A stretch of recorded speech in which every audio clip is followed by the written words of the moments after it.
বিগত আওয়ামী লীগ সরকারের গুরুত্বপূর্ণ নথি চাওয়ার পরই পরিকল্পিতভাবে সচিবালয়ে আগুন দেয়া হয়েছে বলে অভিযোগ বিএনপি নেতা রুহুল কবির রিজভীর।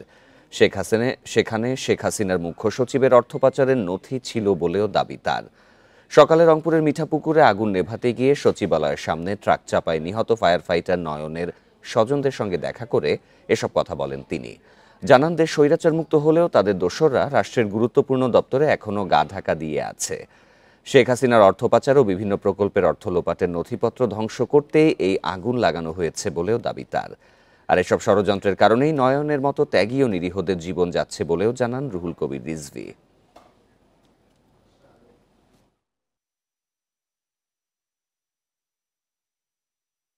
অত্যন্ত গুরুত্বপূর্ণ জায়গায় তারা রয়েছেন, ঘাপটি মেরে আছেন, এটা বলা যেতে পারে। তারা ঘাপটি মেরে আছেন।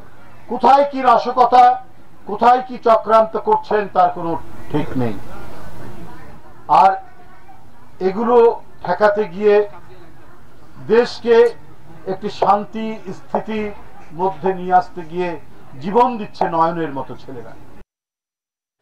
সারা দেশে দ্বিতীয় দিনের মতো চলছে নৌযান শ্রমিকদের কর্মবিরতি। এতে নৌবন্দরগুলোতে স্বাভাবিক কার্যক্রম বন্ধ হয়ে গেছে। আটকা পড়েছে হাজার হাজার টন পণ্য। এতে ক্ষতিগ্রস্ত হচ্ছে ব্যবসা বাণিজ্য।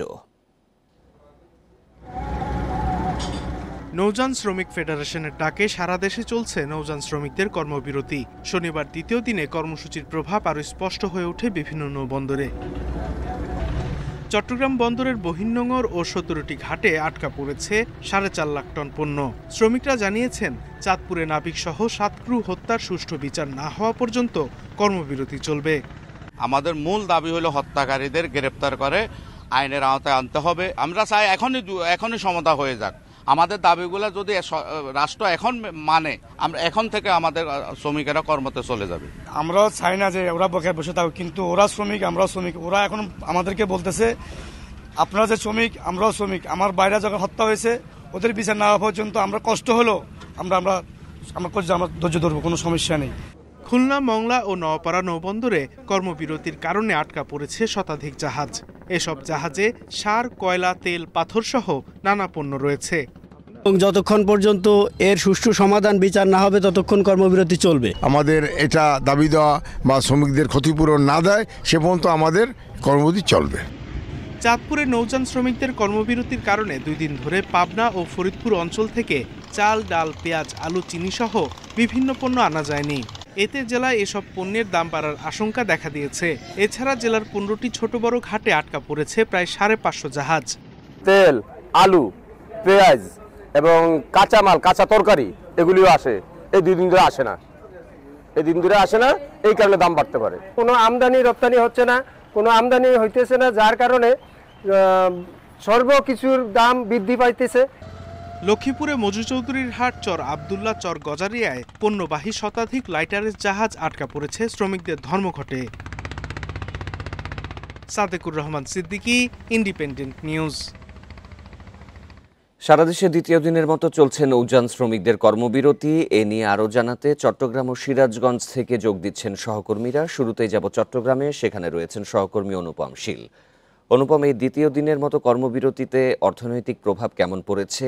এই ঘটনা সুরাহায় কোনো ধরনের উদ্যোগ নেওয়া হয়েছে কি? প্রথমত আমরা একটু আগেই শ্রমিকদের সাথে কথা বলেছিলাম। শ্রমিক নেতারা যেটি বলছেন যে এখনো তাদের মধ্যে যেই বৈঠকটি হওয়ার কথা সেটি এখনো হয়নি। তবে আজকে সন্ধ্যায় স্বরাষ্ট্র মন্ত্রণালয়ের শ্রমিক প্রতিনিধিদের সাথে একটি বৈঠক হওয়ার কথা রয়েছে এবং যদিও সরকারের পক্ষ থেকে সেই বৈঠকের আগেই ধর্মঘট বা কর্মবিরতি যাই বলি না কেন সেটি প্রত্যাহারের জন্য আহ্বান জানানো হয়েছিল, কিন্তু সেরকম কোনো সিদ্ধান্ত শ্রমিকরা কিন্তু এখনো নেননি, অর্থাৎ ধর্মঘট এখনো চলছে। আর এর ফলে বা এই ধর্মঘটের কারণে মূলত শুক্রবার যে রাত 12টা থেকে যে এই ধর্মঘট শুরু হয়েছে সেটির ফলে যেটি এখনো পর্যন্ত চট্টগ্রামের কর্ণফুলী 16টি ঘাট, পাশাপাশি চট্টগ্রাম বন্দরের বহির্নোঙর, সেখানে কিন্তু পণ্য খালাস, বিশেষ করে বড় জাহাজ থেকে যে লাইটার জাহাজগুলোতে পণ্য খালাস এবং পরিবহন সেটি বন্ধ রয়েছে। আমরা বন্দরের পক্ষ থেকে যেই তথ্যটি পেয়েছি যে চট্টগ্রাম বন্দরের বহির্নোঙরে অন্তত 25টি জাহাজে পণ্য আটকা পড়েছে এবং এই সমস্ত পণ্যের যে লাইটারিং কার্যক্রম অর্থাৎ ছোট জাহাজে পণ্য স্থানান্তরের যে কার্যক্রম সেটি করা যাচ্ছে না। এতে 2 ধরনের সমস্যা প্রধানত তৈরি হচ্ছে। প্রথমত হচ্ছে এই সমস্ত জাহাজগুলোকে নির্ধারিত সময়ের বেশি সময় ধরে বন্দর সীমানায় থাকতে হবে। এতে যে সমস্ত শিপিং এজেন্ট বা আমদানিকারক যারা এই পণ্য আমদানি করেছেন তাদেরকে একটি নির্ধারিত মাসুল অর্থাৎ প্রতিদিনের জন্য একটি মাসুল গুনতে হবে, এবং এই মাসুলের সংখ্যাটি কিন্তু অনেক, অর্থাৎ প্রতিদিন আমরা যদি হিসাব করি কোনো জাহাজের ক্ষেত্রে 8,000 থেকে $12,000 পর্যন্ত তাদেরকে হয়তো এই মাসুল বা জরিমানাটি গুনতে হবে। আর দ্বিতীয় যেই সমস্যাটি প্রধানত দেখা যাচ্ছে সেটি হচ্ছে বাজারে পণ্য সরবরাহে একটি বড় ধরনের নেতিবাচক পদ্ধতি বা অবস্থা তৈরি হয়েছে, অর্থাৎ বন্দরের বহির্নোঙরে যে সমস্ত পণ্য নিয়ে জাহাজগুলো অপেক্ষা আছেন সেই পণ্যগুলো যদি বাজারে বিশেষ করে যথাসময়ে সরবরাহ করা না যায় তাহলে কিন্তু পণ্য সরবরাহ ব্যবস্থায়ও একটি সমস্যা তৈরি হতে পারে বলে সংশ্লিষ্টরা বলছেন। আর সামনে যেহেতু রমজান আসছে, এই সমস্ত জাহাজে কিন্তু রমজান কেন্দ্রিক পণ্য আমদানি হচ্ছে, বিশেষ করে ছোলা, বিভিন্ন ধরনের ডাল, চিনি, এই ধরনের পণ্য রয়েছে। আরেকটি হচ্ছে সার, অর্থাৎ এই মৌসুমে যে সার, বিভিন্ন রবি শস্যের মৌসুমে যে সার মাঠে ব্যবহার করা হয় সেই সারও কিন্তু সরবরাহ বিঘ্নিত হতে পারে, এরকম একটি আশঙ্কা করা হচ্ছে। সব মিলিয়ে আমরা যেটি নৌযান শ্রমিকদের কাছ থেকে খবর পাচ্ছি যে তাদের যে 4 দফা দাবি, সেই দাবিতে তারা এখনো অনড় আছেন, এবং বাংলাদেশের মোট 57টি ঘাটে প্রায় 10,11,265 মেট্রিক টন তাদের কিন্তু পণ্য নিয়ে বিভিন্ন লাইটারের জাহাজ বিভিন্ন জায়গায় আটকা পড়েছে বলে আমরা ওয়াটার ট্রান্সপোর্ট কোঅর্ডিনেশন সেলের পক্ষ থেকে জানতে পেরেছি। তো দ্রুত এই সমস্যার সমাধানে যে 4 দফা দাবি, বিশেষ করে যে এই ঘটনা অর্থাৎ যে ঘটনাটি ঘটেছে সেখানে যদিও একজনের আটকের কথা বলছে, তবে শ্রমিকরা বলছেন যে এখানে পিছনে আরো বড় চক্রযুক্ত, কারণ শুধু একজন মানুষকে দ্বারা এই ধরনের একটি হত্যাকাণ্ড ঘটিয়ে আবার জাহাজের ইঞ্জিন বন্ধ করে জাহাজটিকে এক জায়গায় অ্যাঙ্কর করে সে পালিয়ে যাওয়ার যে ঘটনা সেটি অনেকটাই অবিশ্বাস্য। সেজন্য তারা বলছেন যে এই ঘটনার পূর্ণাঙ্গ একটি তদন্ত এবং যারা এখানে এই ঘটনার সাথে যুক্ত তাদের গ্রেপ্তার পূর্বক অন্যান্য যে ব্যবস্থাপনা বা বাকি যে 3 দফা দাবি সেগুলো তথ্য সংগ্রহ করতে থাকুন। এবারে সিরাজগঞ্জের পরিস্থিতি জানাতে যোগ দিচ্ছেন সহকর্মী দিলীপ কুমার গৌর। দিলীপ, সিরাজগঞ্জের আজকের পরিস্থিতি কেমন দেখা যাচ্ছে? দ্বিতীয় দিনের কর্মবিরতিতে অর্থনৈতিক প্রভাব কেমন পড়েছে?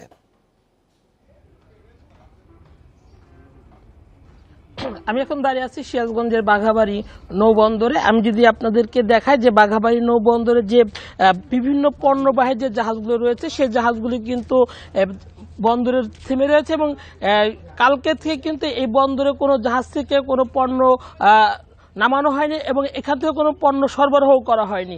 আমি কথা বলেছিলাম যারা নৌ পরিবহনের শ্রমিকের সাথে রয়েছে, তারা আসলে জানিয়েছেন যে এমভি আল বাখেরাতে তাদের যে 7 জন সহকর্মীকে হত্যা করা হয়েছে সেই যে সঠিক তদন্ত, সেই তদন্ত কাজ এবং এই প্রত্যেকটা পরিবারকে 20 লাখ টাকা করে ক্ষতিপূরণ এবং নৌপথে চাঁদাবাজি বন্ধ এবং নৌপথের সুরক্ষা যতক্ষণ পর্যন্ত না করা হবে ততক্ষণ পর্যন্ত কিন্তু তাদের এই যে অনির্দিষ্টকালের কর্মবিরতি, সেই কর্মবিরতি চলবে।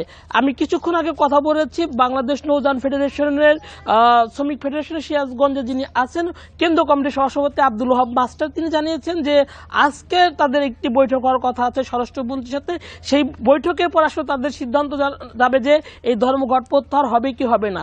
তবে এখানে এই বন্দরে যে 20 থেকে 25টি জাহাজ রয়েছে, এর বাইরেও কিন্তু এই নারায়ণগঞ্জ এবং চিটাগাং থেকে আসা কিছু জাহাজ পেঁচাখোলায় এবং কাজিরহাটে আটকে আছে এই শ্রমিক ধর্মঘটের কারণে। এবং এখানে কিন্তু বিশেষ করে সার, জ্বালানি তেল, কয়লা এবং সিমেন্ট এই পণ্যগুলো আসে। এই পণ্যগুলো সরবরাহ না হওয়ার কারণে কিন্তু আসলে এখানে যে ঘাটে যে শ্রমিকগুলো আছে 300 শ্রমিক তারাও কিন্তু বেকার হয়ে গেছে। পাশাপাশি প্রায় 100 ট্রাক আছে যে ট্রাকগুলি পণ্যগুলো নিয়ে উত্তরবঙ্গের 16 জেলা আসলে এখানকার পণ্যগুলো সরবরাহ করা হয়, সেই ট্রাকগুলো বন্ধ রয়েছে। পাশাপাশি যারা ঘাট ইজারাদার তারাও ক্ষতিগ্রস্ত হচ্ছে। তবে শ্রমিকরা বলছে যে তাদের এই দাবি পূরণ না হওয়া পর্যন্ত তারা কোনো পণ্য উঠানামা এখানে করতে দিবে না। এবং এই কারণে কিন্তু আসলে এই শাহজাদপুর বাঘাবাড়ি নৌবন্দর একটি অচল অবস্থা দেখা দিয়েছে।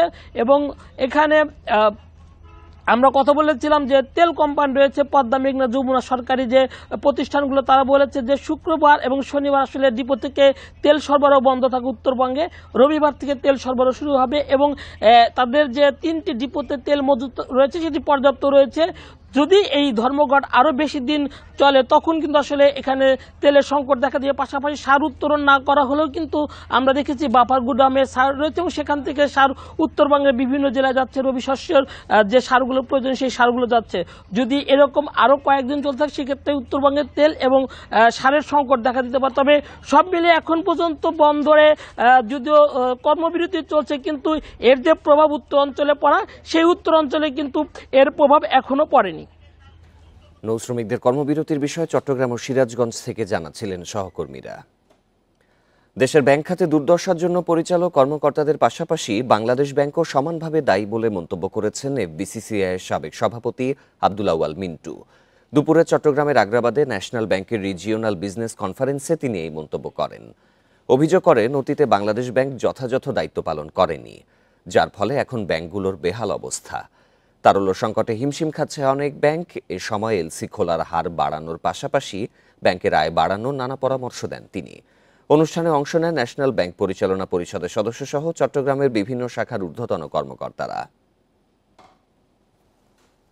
আজকে ব্যাংকের যে দুর্দশা, শুধু ন্যাশনাল ব্যাংক না, আরো ব্যাংকের কথা বলতেছি, এই দুর্দশার জন্য যত না আমাদের ডাইরেক্টররা দায়ী, যত না ম্যানেজাররা দায়ী, সবাই কিন্তু দায়ী। কেউ কিন্তু যে দায়ী না তা না, বাংলাদেশ ব্যাংক অতটুকুই দায়ী।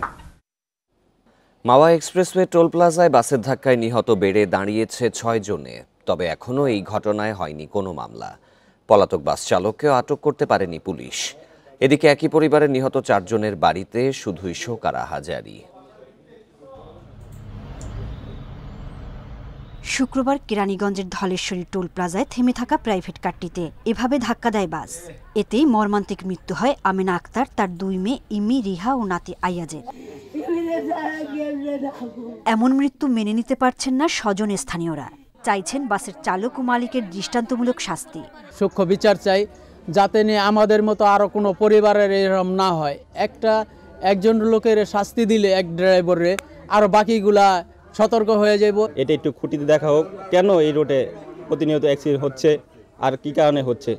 শুক্রবার রাতেই মুন্সিগঞ্জ সিরাজদিখানে দাফন হয়েছে আমিনা আক্তার ও তার 2 মেয়ে। শিশু আইয়াজের দাফন হয়েছে তার দাদার বাড়ি নোয়াখালীতে। বাসাতে বাইরেছে 10:30টায়, পরে আল্লাহ আমারে খবর দিছে যে অ্যাক্সিডেন্ট করছে।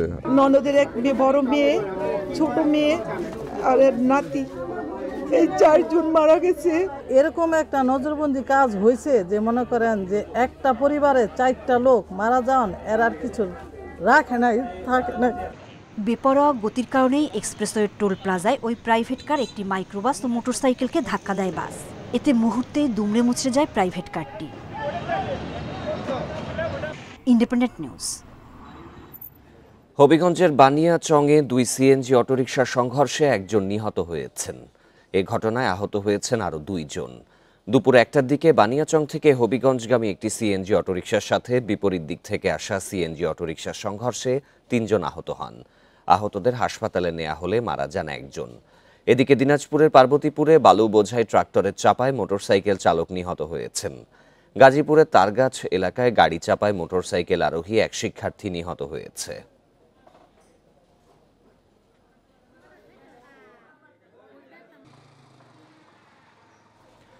দশ দিন পার হলেও দিনাজপুর বাস মালিক গ্রুপ ও পার্বতীপুর বাস মালিক সমিতির দ্বন্দ্বের কোনো সুরাহা হয়নি। বন্ধ রয়েছে দিনাজপুরের ফুলবাড়ি, রংপুর ও ফুলবাড়ি পার্বতীপুর সৈয়দপুর রুটে সরাসরি বাস চলাচল। বাস চলাচল না করায় চরম ভোগান্তিতে শিক্ষার্থী সহ সাধারণ যাত্রীরা। বেকার হয়ে পড়েছেন অনেক বাস শ্রমিক। পার্বতীপুর বাস মালিক সমিতির নেতারা জানায়, ফুলবাড়ি থেকে রংপুর সড়ক পার্বতীপুর মালিক সমিতির 10টি বাস চলাচলের কথা, কিন্তু আওয়ামী লীগের শাসনামলে পার্বতীপুর মালিক সমিতির মাত্র 1টি বাস চলাচলের সুযোগ দেয় দিনাজপুর বাস মালিক গ্রুপ। সম্প্রতি পার্বতীপুর মালিক সমিতির আরও 10টি বাস এই রুটে চলাচলের জন্য দিনাজপুর বাস মালিক গ্রুপকে চিঠি দেয়। কোনো উত্তর না পাওয়ায় বাধ্য হয়ে গত 18 ডিসেম্বর পার্বতীপুর এলাকার উপর দিয়ে বাস চলাচল বন্ধ করে দেয়া হয়। বিশেষ কাজের জন্য আমি আসছি, এখানে আসতে হচ্ছে, কিন্তু বাসের জন্য খুব যাতায়াতের আমাদের প্রবলেম হয়ে যাচ্ছে। চলার অসুবিধা হয়ে গেছে, আমাদের তো আরো জমি জমা নাই, আমরা এই অন্য কাজও করতে আমরা এখন পারি না। তো আমরা এর একটা সুরা চাই, জনগণেরও সমস্যা হয়েছে এই গাড়িগুলো না চলার কারণে। কারণ হইলে ওই ফুলবাড়ি থেকে রংপুরে হসপিটাল থাকাতে বিভিন্ন রকম বিভাগীয় শহর হওয়ার কারণে ওখানে প্রতিদিন হাজার হাজার লোক এই রোডে চলাচল করে। এ নিয়ে আরও জানাতে দিনাজপুর থেকে যোগ দিচ্ছেন সহকর্মী ASM আলমগীর। 10 দিন পার হয়ে গেলেও এই দুই বাস মালিক গ্রুপের মধ্যে কেন সুরাহা হচ্ছে না, যাত্রীরা কি পরিমাণে দুর্ভোগ পোহাচ্ছেন?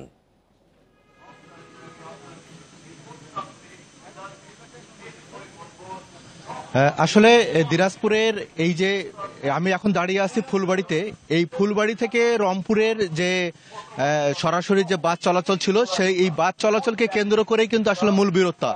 এই রংপুর থেকে ফুলবাড়ি থেকে রংপুরে বাস চলাচলে এখানে মোট 22টি গাড়ি চলাচল করে, তার মধ্যে হচ্ছে 11টি হচ্ছে দিনাজপুর বাস মালিক সমিতির এবং 11টি হচ্ছে রংপুর জেলা পরিবহন বাস মালিক সমিতির। এই 11টি গাড়ির মধ্যে হচ্ছে দিনাজপুরের বাস মালিক সমিতি রয়েছে মোট 2টি, একটি হচ্ছে দিনাজপুর শহর কেন্দ্রিক আর একটি হচ্ছে দিনাজপুরের পার্বতীপুর কেন্দ্রিক। তো এই 11টি গাড়ির মধ্যে দিনাজপুরের আপনার হচ্ছে শহর কেন্দ্রিক ছিল 10টি গাড়ি আর পার্বতীপুরে ছিল 1টি গাড়ি। 2022 সাল পর্যন্ত পার্বতীপুর কেন্দ্রিক ছিল 4টি গাড়ি, হঠাৎ করে তারা গত বছর তারা 1টি গাড়ি করে দেয়। এতে করে বিরোধ চরমে পৌঁছায়। পার্বতীপুর বাস মালিক সমিতি কেন্দ্রিক তারা বলে যে তারা এই 11টি গাড়ি তারা দাবি জানায় যে তাদের 10টি গাড়ি দিতে হবে। এই নিয়ে তারা চিঠি চালাচালি করতে থাকে, কিন্তু তাদের দাবি না মানাকে কেন্দ্র করে গত 18 ডিসেম্বর থেকে এই রুটে বাসটি বন্ধ হয়ে যায়। এই প্রেক্ষিতে তখন দিনাজপুর বাস মালিক সমিতি দিনাজপুর থেকে পার্বতীপুর এবং পরবর্তীতে দিনাজপুর বাস মালিক সমিতিতে সাড়া দিয়ে পার্বতীপুর থেকে সৈয়দপুরের বাস এই রুটে বাস বন্ধ হয়। মোট 3টি রুটে বাস বন্ধ আছে এবং এতে করে মোটামুটি এই রংপুর বিভাগীয় শহরের সঙ্গে আমাদের দিনাজপুরের 6টি উপজেলার কিন্তু বাস চলাচল বন্ধ আছে। এতে করে আপনার কয়েক লক্ষ লোকের কিন্তু চরম ভোগান্তি হচ্ছে, কারণ রংপুরে রয়েছে মেডিকেল কলেজ রয়েছে, দিনাজপুরে মেডিকেল কলেজ রয়েছে এবং আপনি দেখতে পাচ্ছেন যে এখান থেকে করে অটোতে করে কিন্তু রংপুরের লোকজন যাতায়াত প্রায় 80 কিলোমিটার এই অটোতে করে কিন্তু লোকজনকে চলাচল করতে হতে। শুধু যে এখানকে যাত্রীদের ভোগান্তি হচ্ছে তা না, এখানে কিন্তু এই বাসের সঙ্গে যারা কর্মচারী রয়েছে, শ্রমিক রয়েছে, প্রায় সহস্রাধিক শ্রমিক রয়েছে, তাদেরও কিন্তু চরম ভোগান্তি হচ্ছে। আমি প্রশাসনের সঙ্গে কথা বলছি, প্রশাসন বলছে তারা চেষ্টা চালিয়ে যাচ্ছে, তারা খুব দ্রুত এটি সমাধানে তারা আশা করতেছে। তো উভয় বাস মালিকের সঙ্গে কর্মকর্তাদের সঙ্গে আমি কথা বলেছি, তারা বলছে তারা চেষ্টা চালিয়ে যাচ্ছেন এটি সমাধান করার জন্য, তারা অতি দ্রুত এটি সমাধান হবে বলে তারা আমাদেরকে জানিয়েছেন। দিনাজপুর থেকে জানাচ্ছিলেন সহকর্মী ASM আলমগীর। গাজীপুরের টঙ্গীর বিশ্ব ইজতেমা ময়দানের নিয়ন্ত্রণ নিয়ে সংঘর্ষ হতাহতের ঘটনায় মাওলানা সাদপন্থী নেতা জিয়া বিন কাশেমকে গ্রেপ্তার করা হয়েছে। সকালে চট্টগ্রাম ডবলমুরিং থানা এলাকা থেকে তাকে গ্রেপ্তার করে পুলিশ। গণমাধ্যমে এই তথ্য জানিয়েছে তাবলিগ জামায়াতের জোবায়ের অনুসারী মিডিয়া সমন্বয়ক হাবিবুল্লাহ রায়হান। গ্রেপ্তার জিয়া বিন কাশেম মামলার 6 নম্বর আসামি। এর আগে গত বৃহস্পতিবার রাতে রাজধানীর উত্তরায় অভিযান চালিয়ে একই মামলার 5 নম্বর আসামি মোয়াজ বিন নূরকে গ্রেপ্তার করে পুলিশ। গত 18 ডিসেম্বর রাতে ইজতেমা ময়দানে মাওলানা জুবায়ের ও মাওলানা সাদ অনুসারীদের মধ্যে সংঘর্ষ হয়। এতে নিহত হয় 3 জন, আহত অর্ধশত।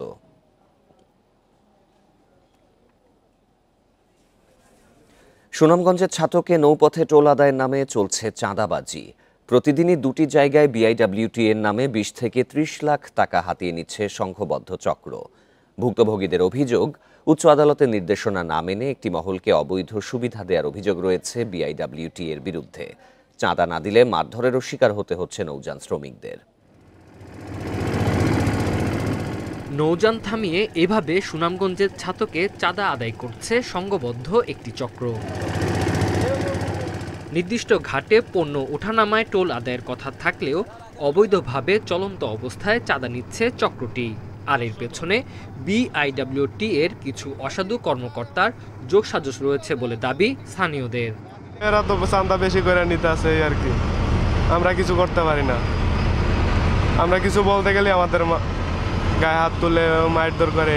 15 দিন করে 2 মাস করে এই টেন্ডার দেয় এবং কোনো ছাড়া রিসিট ছাড়া। ছোট বড় সব নৌযান থেকে প্রতিদিন 8 থেকে 9 হাজার টাকা তোলা হয়। টাকা না দিলে শ্রমিকদের মারধরের পাশাপাশি লুটপাটও চালানো হয়। অভিযোগ রয়েছে দরপত্র আহ্বান করেও পছন্দের ব্যক্তিকে ইজারার দায়িত্ব দিয়ে আসছে BIWTA।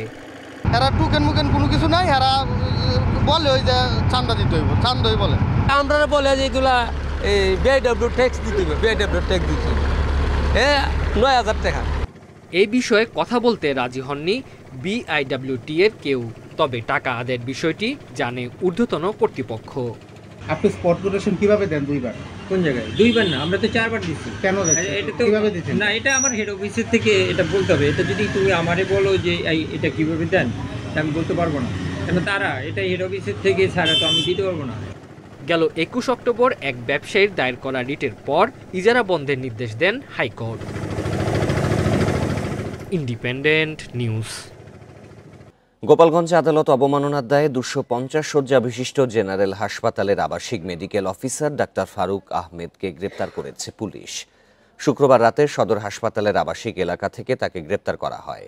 সদর থানার ভারপ্রাপ্ত কর্মকর্তা মীর মোহাম্মদ সাজেদুর রহমান জানান, একটি মামলায় প্রয়োজনীয় কিছু নথি সহ ফারুককে তলব করে আদালত, কিন্তু দীর্ঘদিন হাজির না হওয়ায় আদালত অবমাননার দায় এনে তাকে 5 দিনের বিনাশ্রম কারাদণ্ড দেয় আদালত।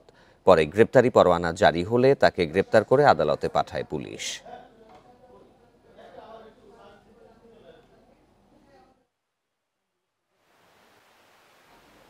গোপালগঞ্জের মুকসুদপুরে এক নারীকে অ্যাসিড নিক্ষেপের অভিযোগ উঠেছে প্রতিপক্ষের বিরুদ্ধে। শুক্রবার মধ্যরাতে দুই পক্ষের মারামারি হয়। এরই জেরে রাতেই অহুলা বিশ্বাসকে ঘুমন্ত অবস্থায় ঘরের জানালা দিয়ে অ্যাসিড নিক্ষেপ করা হয়। এ সময় তার শরীর পুড়ে যায়। দগ্ধ নারীকে উদ্ধার করে মুকসুদপুর উপজেলা স্বাস্থ্য কমপ্লেক্সে ভর্তি করা হয়। ঘটনাস্থল পরিদর্শন করে দোষীদের বিরুদ্ধে ব্যবস্থা নেওয়ার কথা জানায় পুলিশ সুপার।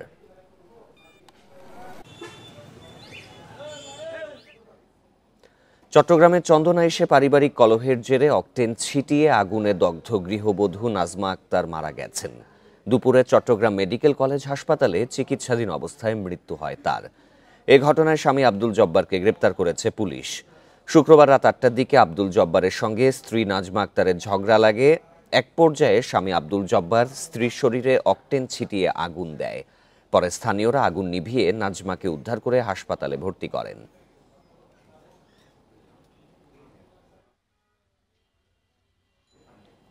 হবিগঞ্জের আজমিরিগঞ্জে ফেসবুক পোস্ট দেয়াকে কেন্দ্র করে দুপক্ষের সংঘর্ষে আহত হয়েছেন 35 জন।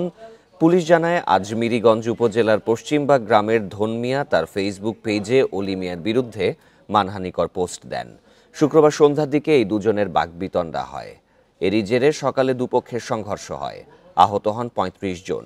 তাদের উদ্ধার করে হাসপাতালে ভর্তি করা হয়। ঘটনাস্থল থেকে দেশীয় অস্ত্র উদ্ধার করে পুলিশ।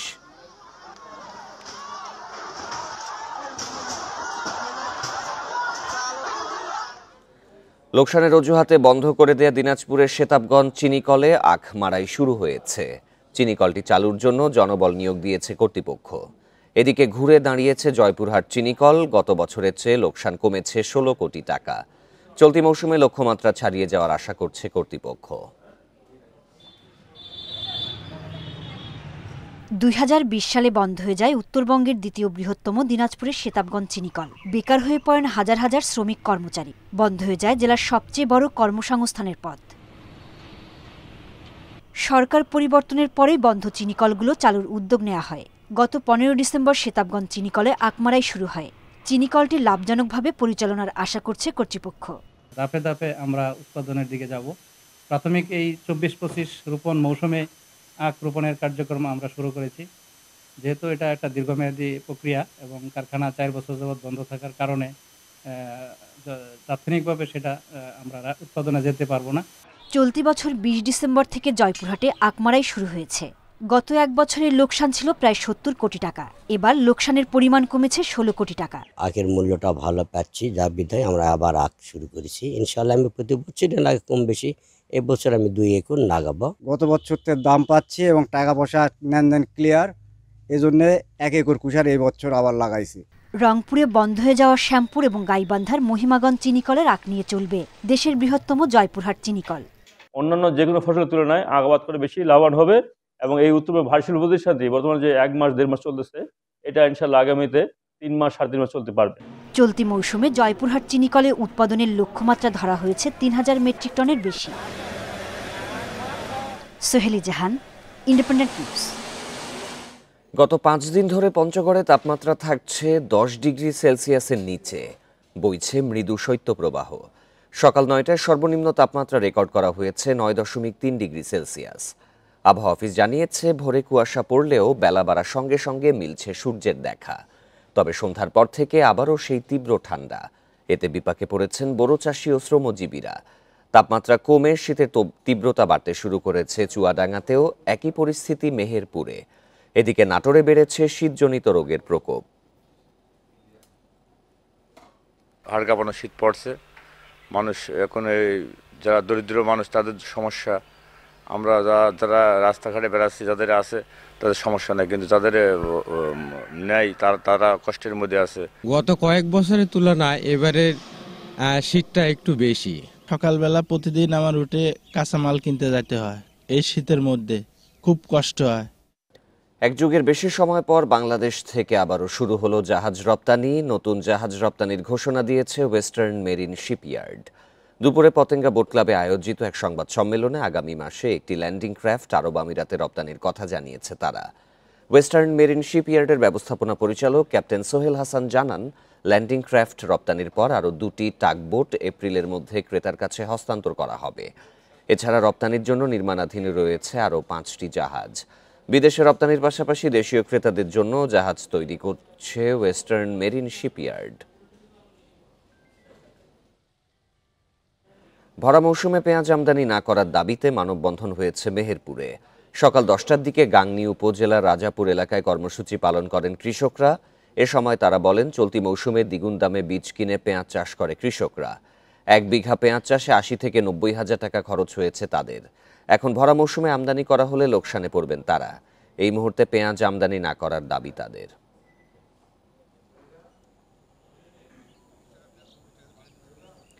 খাগড়াছড়িতে বুদ্ধ মূর্তিদান, অষ্ট পরিষ্কার দান, পিণ্ডদান সহ সংঘদান অনুষ্ঠিত হয়েছে। সকালে জেলা সদরে ঐতিহ্যবাহী ইয়ংড বৌদ্ধ বিহারে আয়োজিত সংঘদানে প্রধান অতিথি ছিলেন সেনাবাহিনীর খাগড়াছড়ি রিজিয়নের কমান্ডার ব্রিগেডিয়ার জেনারেল শরীফ মোহাম্মদ আমান হোসেন। বলেন, পার্বত্য চট্টগ্রামের শান্তি শৃঙ্খলা ও নিরাপত্তার পাশাপাশি সাম্প্রদায়িক সম্প্রীতি রক্ষায় কাজ করে বাংলাদেশ সেনাবাহিনী। এ সময় পাহাড়ের সাম্প্রদায়িক সম্প্রীতি রক্ষায় বৌদ্ধ ভিক্ষুদের সহায়তা চান তিনি। সবাইকে সম্প্রীতি বজায় রাখার অনুরোধও জানানো হয়। রাজবাড়ীর কালুখালীতে সেনাবাহিনীর ফ্রি মেডিকেল ক্যাম্প অনুষ্ঠিত হয়েছে। সকালে কালুখালী উচ্চ বিদ্যালয় মাঠে ক্যাম্পের আয়োজন করা হয়। ক্যাম্পে দুস্থ, অসহায় ও গরিব জনসাধারণের মাঝে বিনামূল্যে চিকিৎসা সেবা ও ওষুধ বিতরণ করা হয়। 55 পদাতিক ডিভিশনের জিওসি ও Jessore area commander major general JM Imdadul Islam জানায়, অসহায়, হতদরিদ্র নারী, পুরুষ ও শিশু রোগীকে চিকিৎসা সেবা ও বিনামূল্যে ওষুধ দেয়া হয়েছে। ভবিষ্যতে এরকম সুযোগ সুবিধা বঞ্চিত মানুষের জন্য চিকিৎসা সেবা অব্যাহত থাকবে।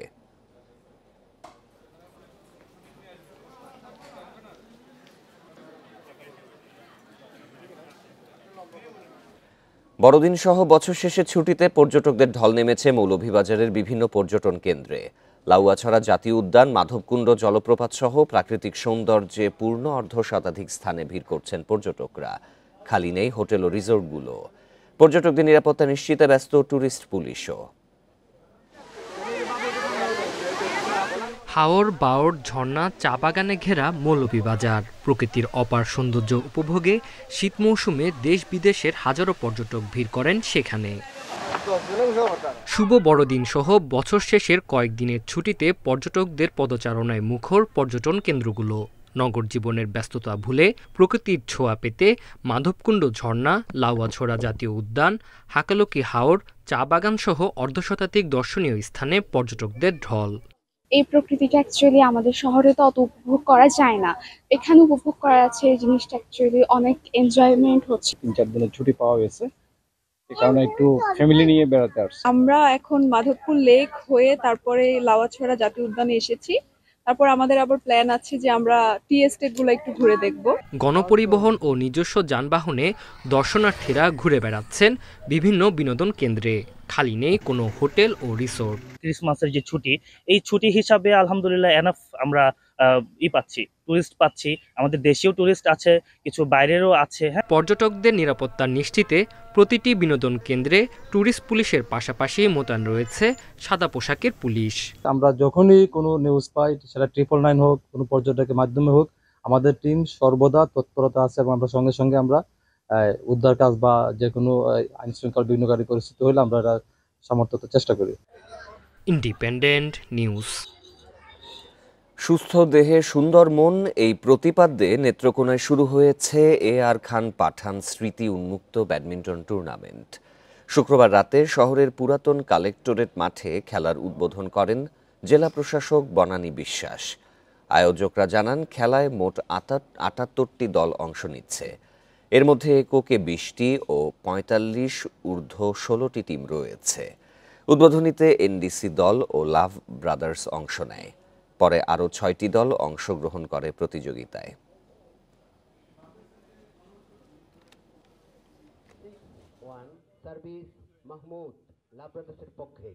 আমি আমার গভীর শ্রদ্ধা এবং কৃতজ্ঞতা জানাচ্ছি যে উনি আমরা যতটুকু যে